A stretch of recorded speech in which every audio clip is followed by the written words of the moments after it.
maka nih saya akan katakan tidak boleh menjual mata uang kulit dengan mata uang dinar secara non tunai. Karena sama-sama alat transaksi. Betul. Harus tunai. Di zaman beliau belum ditemukan gimana solusinya menjadikan selain emas negara itu sebagai alat transaksi. Sampai kira-kira 100 tahun silam kurang lebih baru ditemukan namanya uang kertas dengan cetakan spesial yang tidak sembarang orang bisa cetak, bisa membuatnya. Ya, mulailah itu diterima sebagai alat transaksi. Sehingga saat ini semua orang mengakui bahwa alat transaksi yang sah itu adalah uang kertas Salah yang satunya oleh BI dan masing-masing negara ya. Betul. Nah, kemudian berkembang. Ya. Sekarang menjadi elektronik. Tidak lagi perlu, makanya istilahnya cashless. Tidak lagi ada uang tunai. Semuanya pakai aplikasi, mobile banking, internet banking ya. Bahkan sekarang sudah berkembang menjadi barcode. Kita pakai HP, barcode, datang keluar datanya. Minimarket.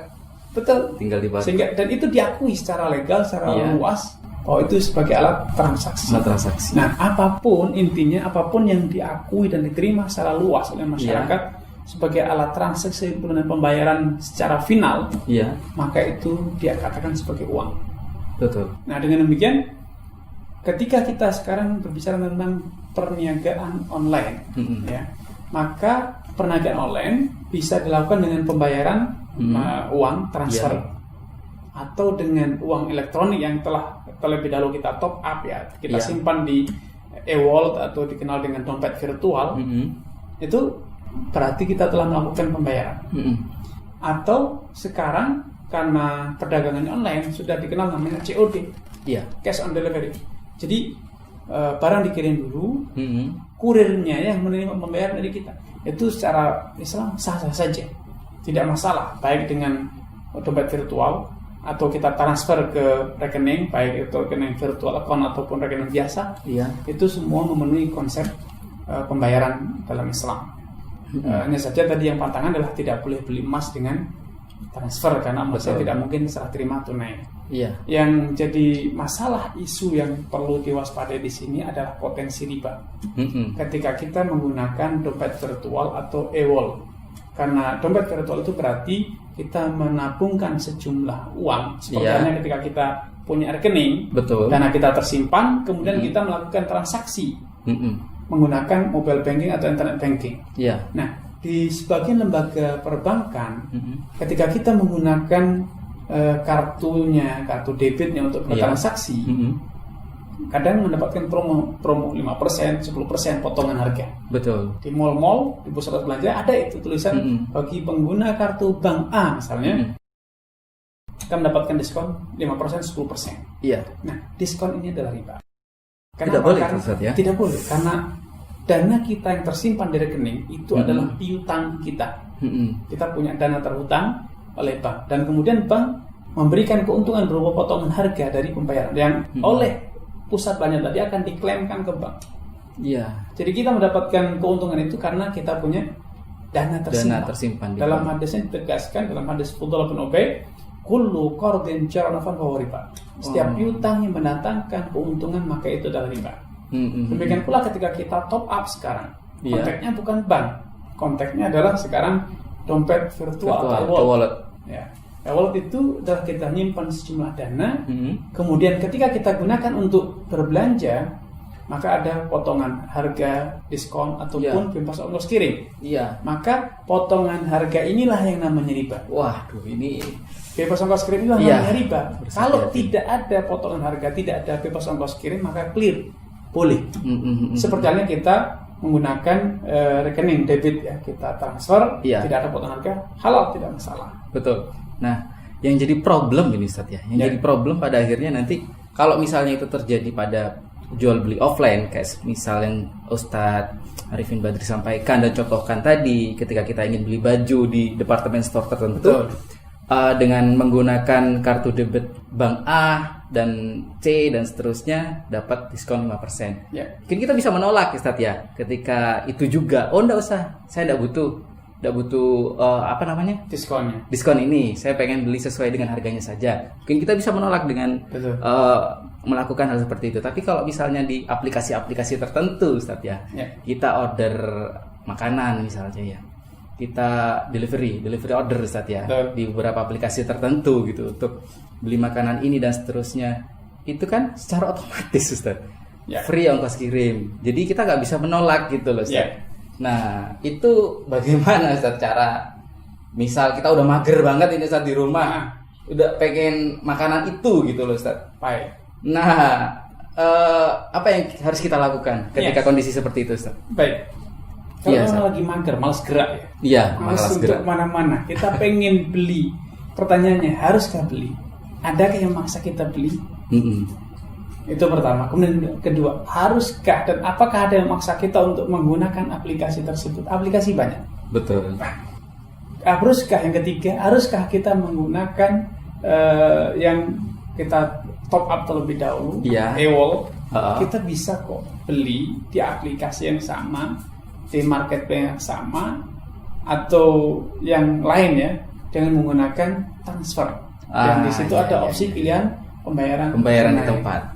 Pembayaran tunai. Tunai. Jadi kita seketika transaksi keluar tagihan, baik itu virtual account ataupun yang lainnya, Iya. kita transfer.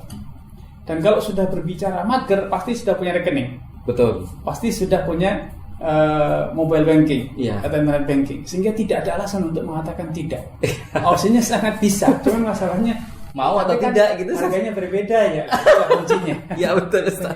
Padahal Sebenarnya itu yang mau saya sampaikan. juga terjadi ya dalam offline. Iya. Ketika tadi sudah sampaikan di department store atau yang lain, Betul. bagi pengguna kartu A dapat Iya. diskon 10. Haruskah kita menggunakan kartu itu? Iya. Tidak harus. Kita Tidak. kalau punya dua ya gunakan yang lain. Betul. Kalau bisa tolak, saya tidak mau diskonnya, saya bayar Tunai saja. bisa. Karena itu ujung-ujungnya adalah sebetulnya akan diklaimkan oleh department store kepada pihak bank. Kalaupun tidak diklaimkan, sekarang itu sudah ada, bahkan karena perdagangan modern itu unik. Iya. Mereka berdagang bukan lagi mencari keuntungan dari omset penjualan, tetapi dari traffic data. Iya, betul. Traffic data untuk banyak kepentingan. Ketika penggunaan kartu itu tinggi, rekening di bank tersebut tinggi, bank nanti bisa jadi memberikan kucuran pembiayaan yang besar, Betul. atau memberikan bonus yang lain sebagainya. Nah itu kalaupun tidak diklaimkan, maka intinya si customer pembeli mendapatkan keuntungan dari rekening, dari kartu tersebut, dan itu Betul. masuk dalam kategori Cordon Ceronovan, piutang, karena dia punya dana tersimpan di bank. Atas dana tersebut itu akhirnya dia bisa mendapatkan keuntungan, yaitu potongan harga. Betul. Walaupun secara de facto keuntungan itu tidak diberikan oleh bank, Iya. tetapi diberikan oleh pihak ketiga. Nah, tapi ada kerjasama antara pihak bank dengan pihak ketiga, Pihak tersebut. ketiga tersebut. Sehingga masuk dalam kategori Cordon Ceronovan, karena dia diberi diskon karena dia memiliki rekening tersebut. Iya. Ya. Betul. Ustadz, kembali ke pembahasan kita mengenai e-wallet tadi Ustadz ya. E-wallet atau virtual dompet. Dompetnya Iya, Ustadz. virtual. Dompet virtual gitu Ustadz ya. Seperti yang sempat Ustadz bahas tadi gitu kan ya. Hati-hati dengan riba gitu. Hati-hati dengan promo gitu Ustadz ya. Jadi memang menjadi apa ya Ustadz ya, tabiat manusia pada umumnya ketika mendengar kata-kata promo, wah gitu langsung Ustadz ya. Tapi memang harus ada kehati-hatian di sini. Jadi semenjak saya berdiskusi dengan Ustadz Arifin Badri, tersadar gitu Ustadz ya, bahwasanya itu menipu gitu Ustadz. Ya. Jadi harus hati-hati. Ya, intinya gini, tidak ada dosa di dunia ini yang sejak awal langsung kelihatan jeleknya. Pasti bagus duluan. Pasti kelihatan enaknya duluan. Iya. Penyesalan itu pasti di belakang. Kita sekarang mungkin meremehkan faktor riba ya. Faktor riba, oh kan gampang, murah, promo, lebih efisien dong uang kita gitu. Betul. Itu banyak orang berkata seperti itu. Daripada saya bayar 100, saya bayar 70 sekarang. Iya. Efisien. Iya betul. Ya, inilah namanya riba. Masya Allah. Ketika kita mengutangkan sejumlah uang, Iya. 100.000 kembali 120. Atau seharusnya bayar 100, kita ada saving, bayar cuma 70. Itu Iya. riba. Kita tidak boleh sebagai seorang muslim hanya berbicara dengan angka 1 tambah 1 sama dengan 2, tidak. matematika orang yang beriman tidak seperti itu. Orang yang beriman matematika adalah keberkahan. 1 tambah 1 menjadi 10. Iya. Betul. Buktinya orang nikah itu 1 banding 1 tambah 1 jadi 10 anaknya. Masya Allah. Tapi orang berzina, Betul. ya 1 tambah 1 tetap tidak bertambah. Iya. Karena anaknya entah di mana. Betul. Nggak tahu itu anak saya atau bukan. Belum tentu juga. Iya, Karena iya. si perempuan itu juga kata orang Salome. Iya, betul, Satu betul. lubang rame-rame kemana-mana dia. Iya. Akhirnya anak siapa itu nggak tahu. Anak kamu belum tentu juga. Iya. Karena dia juga berzina dengan orang lain. Betul. Sehingga justru yang terjadi hasil anak zina seringkali dibunuh, seringkali dibuang. Masya Allah. Bunganya menjadi pertambahan itu secara real keberkahan hidup. Kedua, praktek-praktek semacam itu akan merusak sendi-sendi ekonomi. Iya. Kenapa? Karena betul sekarang kita dapat diskon. Tetapi monopoli itu sangat jahat. Praktek-praktek yang sekarang ada di marketplace dan yang serupa itu sebetulnya adalah untuk upaya bagaimana memonopoli market, memonopoli pasar sehingga masyarakat tidak lagi kenal pedagang, tidak lagi tahu di mana harus berbelanja, tahunya di situ. Tidak lagi bisa membandingkan harga. Iya. Karena harga situ rata-rata sudah di marketplace sudah titip harga kepada penjual. Iya. Setiap transaksi marketplace mendapatkan sekian persen, 20%. Iya. Akhirnya di monopoli kita merasa dapat diskon padahal tidak diskon. Ada 2 komponen yang terjadi di situ. Di diskon mungkin sebulan sekali kita dapat. Betul. Tetapi di hari biasa kita dibebani 2 sebagai customer, ongkos kirim. Iya. Dan yang kedua adalah titipan keuntungan 20% dari marketplace yang di-includekan dalam atau dimasukkan dalam harga jual. Betul. Harus sebetulnya kita terbebani dengan harga yang lebih tinggi.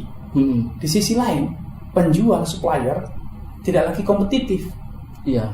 Kenapa? Karena dia selain mencari keuntungan, dia juga harus membayar fee komisi kepada marketplace.